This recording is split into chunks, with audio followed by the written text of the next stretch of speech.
You ask Tiger to calculate. This deals with linear inequalities with one unknown.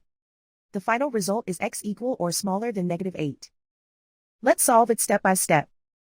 Group all constants on the right side of the inequality.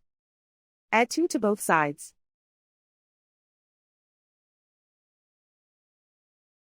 Simplify the arithmetic.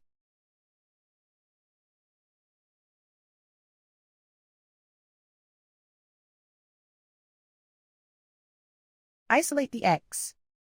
Divide both sides by 3.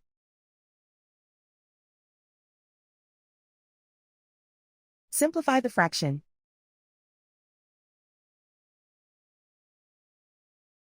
Find the greatest common factor of the numerator and denominator.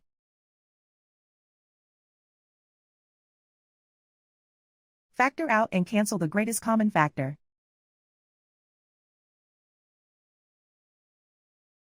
Plot the solution on a coordinate grid. And so the final result is x equal or smaller than -8.